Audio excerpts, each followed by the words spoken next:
right, we are in the first episode of the Feed the Narrative podcast. Starting things off, I couldn't think of a better person to have join me than my good friend and marketing communications extraordinaire, the one and only Kenneth Burke. If you've never heard of Kenneth Burke, you probably will at some point in the not too distant future. I always tell people that if you have the chance to work with a guy like Kenneth Burke once in your career, you're very fortunate. Hopefully, I'll get to have the chance to do it again. Lightning will strike twice. But Kenneth is just, in addition to being an incredible person, he is, in my opinion, one of the most elite marketers that I've ever had the chance to work with. Kenneth and I worked together for about 5 years when he served as vice president of marketing at TextRequest, which started out as a bootstrapped text messaging organization based in our shared hometown, or not hometown, our now town of Chattanooga, Tennessee. When Kenneth and I first met each other, he had been with the organization for a few years. They were about to hit a huge milestone of hitting $1 million of annual recurring revenue, 1 million in ARR. And about 5 years later, Kenneth and his team were in the neighborhood of $15 million ARR, all without a single penny at that point of any financial backing. It was a bootstrapped of bootstrapped organizations. But hey, Kenneth, I'm glad to have you with us on the Feed the Narrative podcast. And I guess I just did your intro, but I'd love to pass it over to you to help kind of fill in the context. Tell us a little bit about what you've done and what you're doing now that you're not with TextRequest anymore. You're doing some more fun stuff. Yep. Well, thank you for having me. First of all, always a joy to talk with you. Thank you for continuing to do my PR and that intro. Love that. Yeah. I got into TextRequest originally as an entry-level sales rep. They were looking for people to basically dial for dollars at the time, and I said, I'm going to transition myself, so let's go. Yep. And burned out on that, as you can imagine. And nobody was really doing marketing. I mean, we had somebody who was in charge of it, but we didn't have any dedicated resources or really any dedicated time to it. And I wanted to become a writer at that time. And I said, hey, there's a lot of writing and marketing. Let me pivot over there. And apparently it worked well enough that I didn't get fired and then, grew with the company to eventually become the VP. But along the way, like you said, we hit some pretty awesome milestones, especially as a bootstrap startup who was not based in Silicon Valley, which is more common now, thankfully, but was particularly rare back in 2015 to 2018, whenever we started having these conversations. And so, and yeah, TextRequest was acquired. It's been a successful acquisition. This past October 2024, I said, hey, that's a great time for me to step out on a high, and I left on great terms in January 25. Now I'm doing some startup advising, and so there's a quick bit on me. Nice. Well, I couldn't think of a better advisor with people especially on the marketing front. So remind me, we started working together in 2018. How old was TextRequest at that point, and how long had you been with them? Yeah, roughly 3.5 years for both. So TextRequest launched in November of 2014. I joined in January of 2015. And then it was, give or take, June of 2018 whenever we first reached out to you. So. Gotcha. And so at that point, I didn't know that you'd started as a sales rep. That's hilarious. And I've been pushed into sales in my past as well. They're like, this dude loves to talk. We'll just have him ask people for money. And I'm like, I don't know what I'm doing. But so when you started at TextRequest as a sales rep, then you transitioned over into the marketing space. It's a pretty common setup. I think you told me before you had a $0 marketing budget. when you first kind of like got into it, what were your objectives? What were your goals on the marketing front? And how were you able to, I guess, gauge success in those first couple years with your mega $0 budget? I can't say there were any, or there were many tangible goals and milestones we knew we needed to hit. It was more of, we know that we need to promote ourselves, and here's a few ways where we think we can do that. Email being one, blogging being another, social media being a third, and then the way those channels can complement other things you're doing, like sales demos that you're trying to get anyway. You know, you need resources to share for those calls and follow-ups. Whenever you're going to trade shows and events, somebody needs to promote that you're going to be there. Somebody needs to get an attendee list and do whatever with that. And so, you know, the marketing side of things, there was no budget. There were some self-funded dollars for kind of initial startup, like a few events that we did go to, but those were really sales driven. That came out of the sales budget.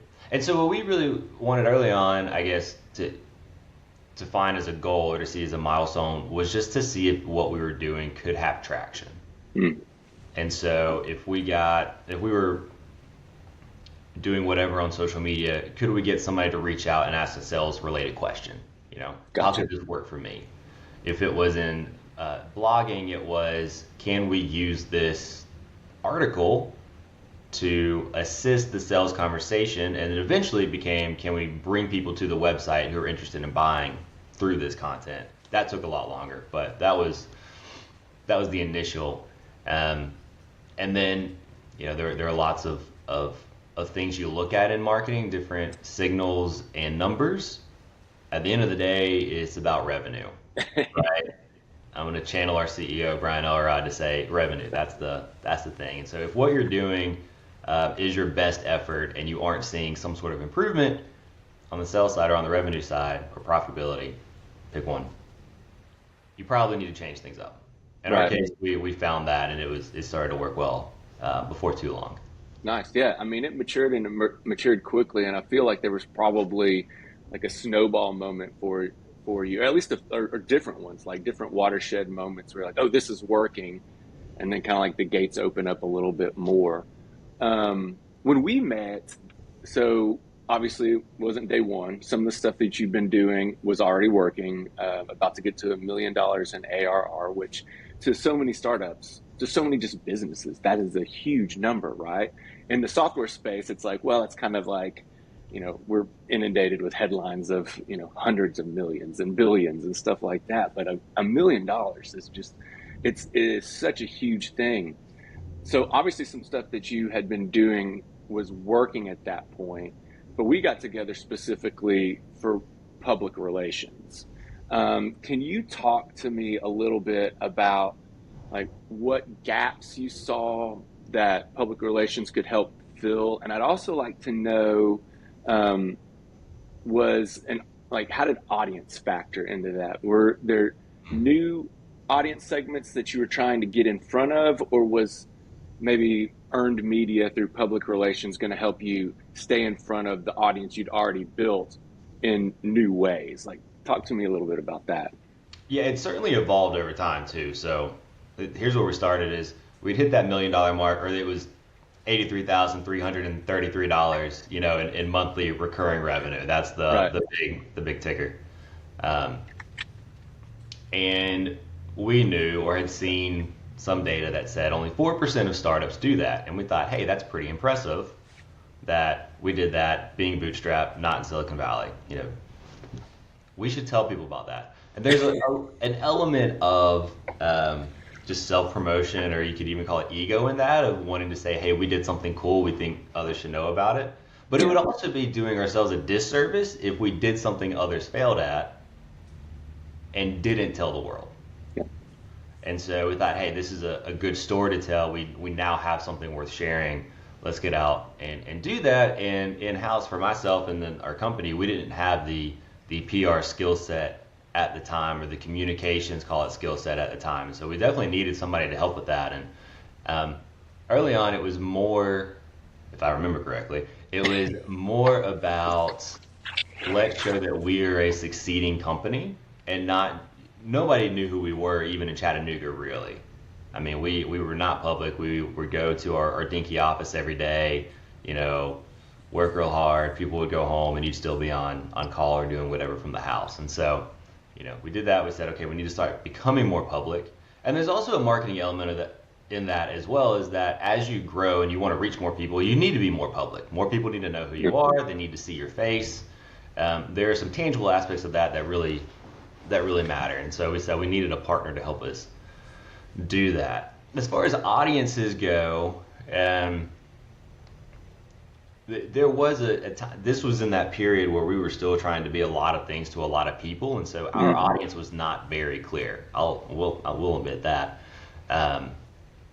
We did end up finding a really good niche in local US-based service businesses, and PR certainly helped us with that, and it helped us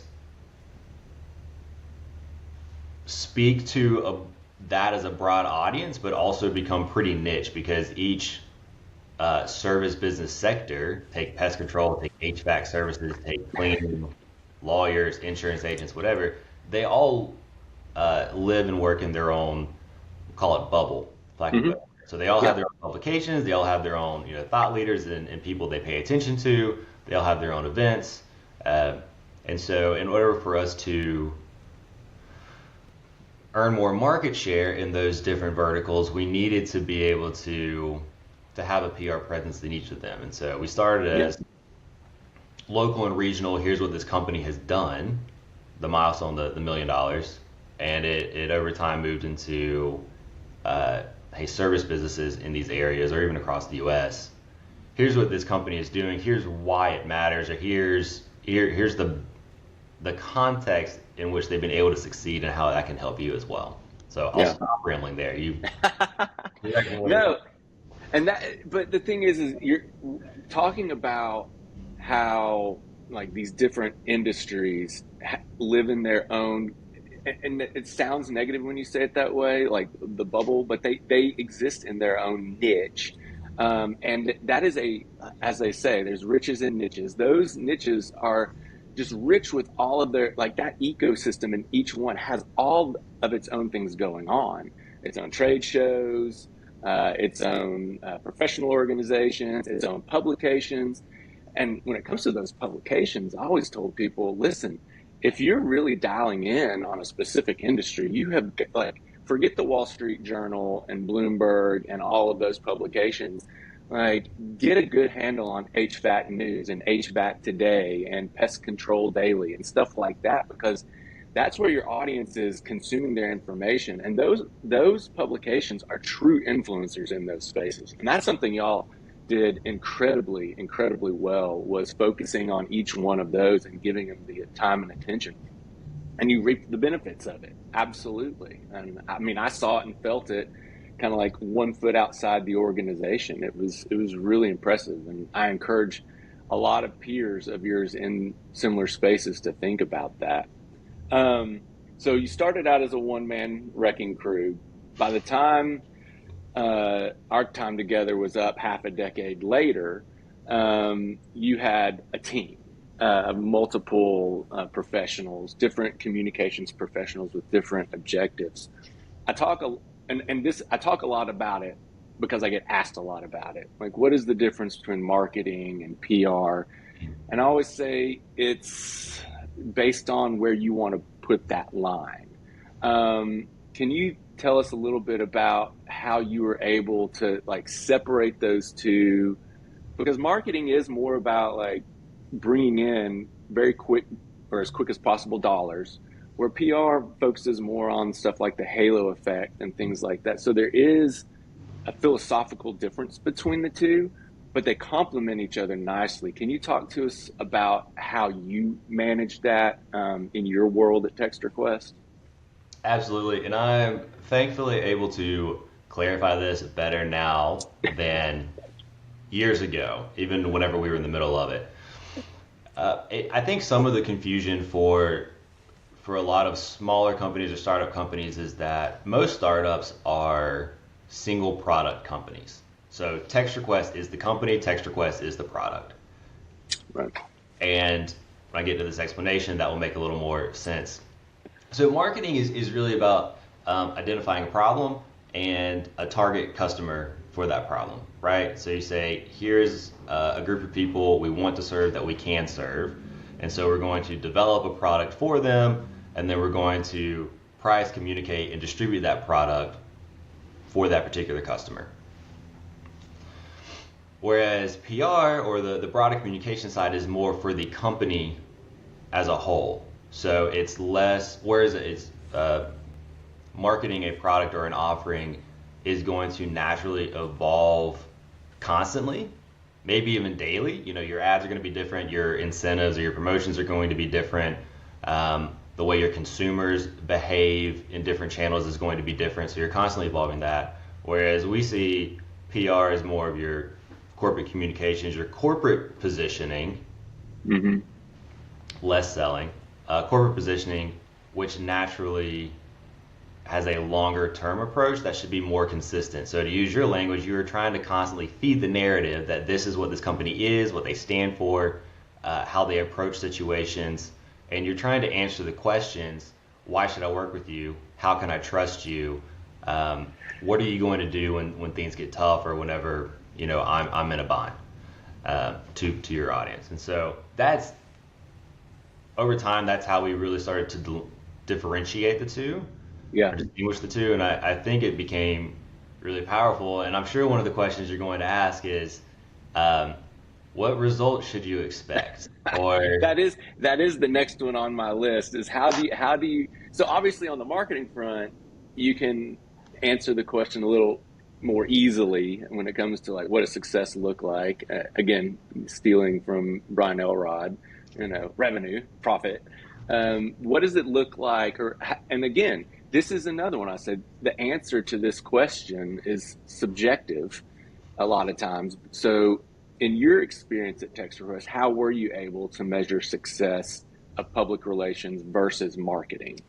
Yeah, and for us, actually, let me go back half a step. Sure. And say I was talking about product versus corporation, and a lot of startup single product companies. It becomes much more clear the difference between the two whenever your one company has multiple products or multiple offerings.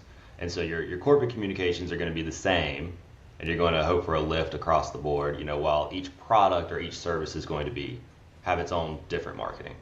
So there's that. And then results from it. You do want to see it in the numbers. Things should get easier, but easier in different ways. So, and it's not going to be immediate. It may, in our experience, maybe 6 months to a year to be able to build that trust. Everybody's timeline is going to be a little bit different. You may be able to have a very successful launch to where you immediately got that reputation you want. That helps. You may be coming out of some bad experiences to where it takes a lot more rebuilding. So, but in our case, tend to think of it in three areas. One is, as you're going through the sales process, does it feel like it's getting easier? So can you see this in the numbers of maybe the same customer or new customers are spending a little bit more with you? Maybe they're the conversion rate's a little bit higher. Maybe the time to close, in a B2B context, maybe the time to close is a little bit quicker. You feel like you don't have to work as hard because people know who you are. They already have trust in you. Right. Another is going to be personal experiences. So if you go somewhere and you begin to see this switch whenever somebody asks, what do you do or who do you work for, from, oh, I have no idea who that is, or tell me more about that, to, oh yeah, I know you guys. Yeah. That's something that happens that you can feel. Yeah. It doesn't show up in the numbers so much, but it's a signal, right? And then a third is, there are times where you can get sales directly through PR efforts. The example I'm about to give, I would not say is the expectation, but it's something that can happen. And I remember we had coverage in, it was an HVAC related news outlet. I remember we had coverage in there. We had one article that came out that was and a journalist was writing a story on text messaging in business, specifically in their industry. We're a text messaging software provider, so they interviewed, I think they talked to Brian, and they mentioned the company and maybe 2 quotes from him in the article. And so it wasn't even fully focused on us. Yeah. But we could pin directly that article led to, I think it was like 55 sales within the next week or 2. So it's a very tangible uptick. Yeah. And then we were able to actually get their permission to use that article whenever we went to HVAC shows, and we just had it as a handout on the table. Like, hey, tell me more about you, or can I have something to follow up that hopefully makes it to the plane and not the trash can in between here and getting home. And they would read it, and then they would follow up and say, hey, we read this article, it looks great. So that's just one example of what can happen, and what you're really just looking for signals that this is giving the whole corporation a lift. And I left out, actually, hiring and recruiting became a big one. Oh, I believe that 100%. So if your company is growing, or if you're in a company or industry where there tends to be a higher turnover rate, you can spend a lot of time just trying to find people, or trying to convince people to even apply, right? And so in our case, after we had spent some time working with you all and improving our PR standing, whenever we posted a job listing, we were instantly flooded with quality candidates. That's awesome. Yeah. I mean, I remember, it was around like year 2, your growth continued. And again, these signals start, keep coming in. And I remember by that time, people were aware that we worked together. And anytime that you all had a job posting, I had texts and emails from people wanting to know more about it. And so that's an awesome validator. Yeah, it's fun to see those when they come in. I remember the last place that I was a employee, and I wrote about this in the book.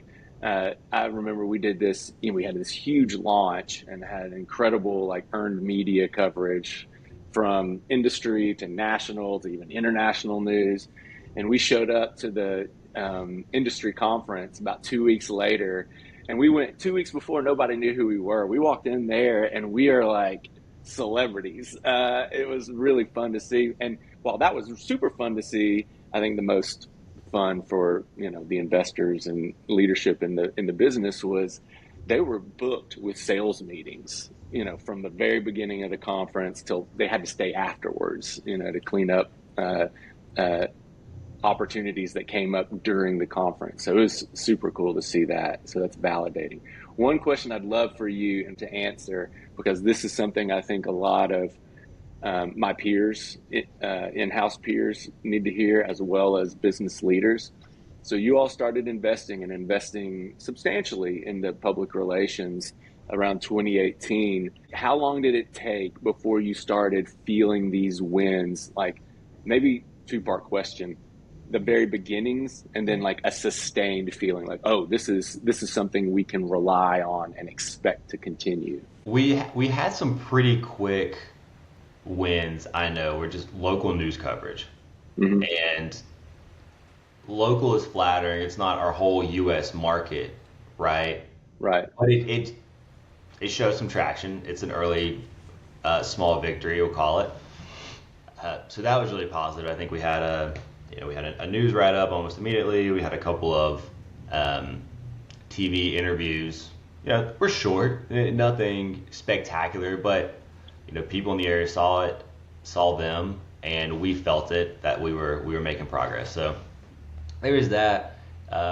More and more continued over time as we better fleshed out our audience and where they spent their time and how we could communicate to those areas specifically. And it was within a year before, or whenever it felt sustained, that I would see out and about, and they would say, oh, you guys are everywhere, or congratulations on X. And it got to the point where it felt, in a way, it felt arrogant, but I was wondering, either to myself or sometimes out loud, which thing are you congratulating? And it wasn't necessarily. Hey, that's a good problem to have to think through. Which one? And some of it was because we were backing up what we were putting out there, right? So we were actually building a good business, a sustainable business, a profitable business. We were treating customers well. We weren't the market leaders, but we were doing really well within the market. And if you aren't able to back up your work, it's not going to matter what you try to push out there, what you say. That things will crumble. I think you still have to be good. You can't just say words. And I'd be curious from your perspective too. I would expect journalists on the back end would keep an eye out for that. Is your company actually doing the things you say you're going to do, or are you acting a way that fits with your stated mission or values or what have you? I think of it a little bit as in journalists for PR as investors whenever the quarterly call comes along. If the company said last quarter we were going to do X and then they didn't, well, you're going to downgrade them or you might pull your money out. Absolutely. So I think of it like that. Anyway, long answer long. It was probably 3 to 6 months before we felt like we were hitting some good early milestones, and within a year we felt like, hey, this is something we can sustain. I love it.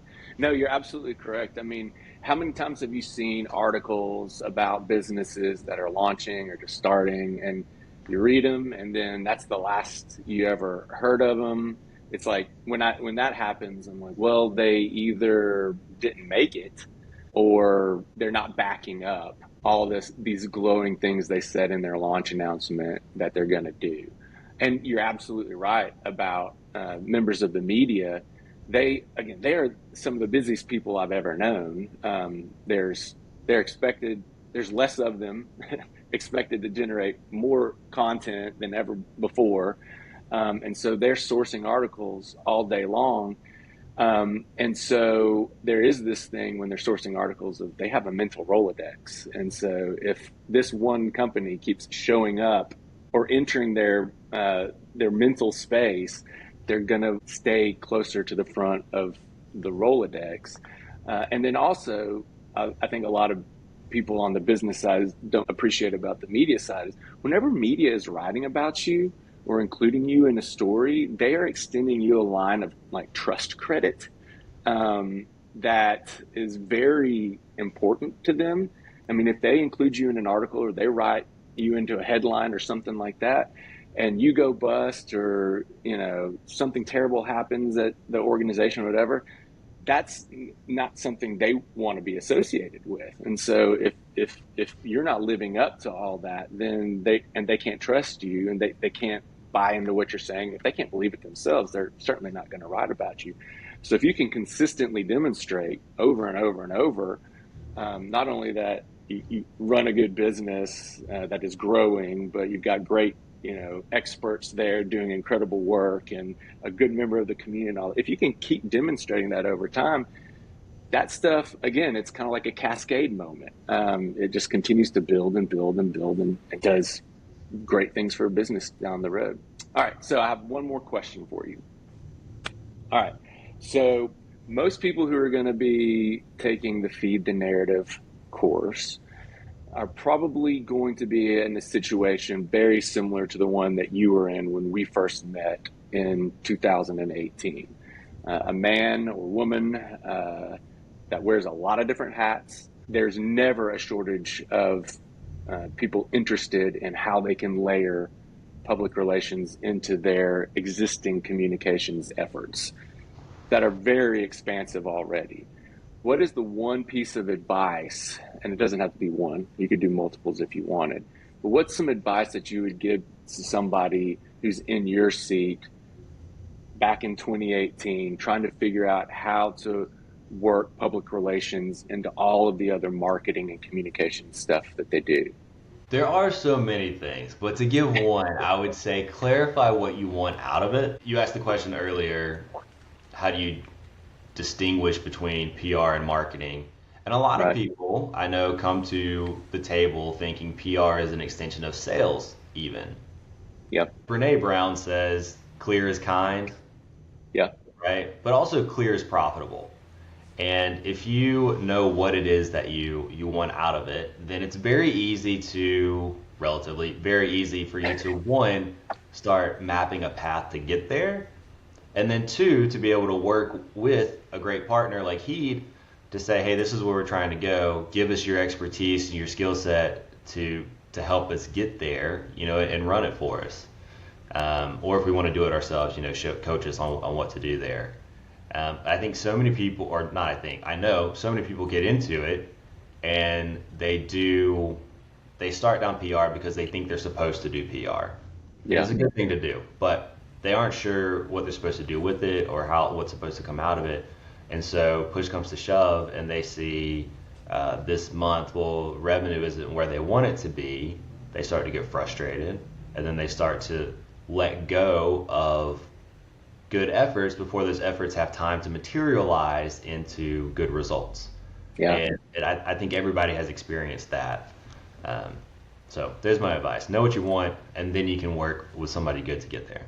Absolutely. Yeah. And then continuing to invest in it. That's a tough thing in the startup world because, everybody's runway revenue wise is short and they need stuff to work and work quick. And so it's one of these things that if you're going to invest in it, you got to know it's going to take a few months to a year or so before you really start experiencing those wins. Kenneth Burke, sharing that wisdom. I appreciate it. You've been a great friend and business peer. I'm excited for you, and I appreciate you spending some time with us on the Feed the Narrative podcast. Our first guest. Thank you so much. All good things right back to you. It's been a blessing. All right, brother. We'll see you later.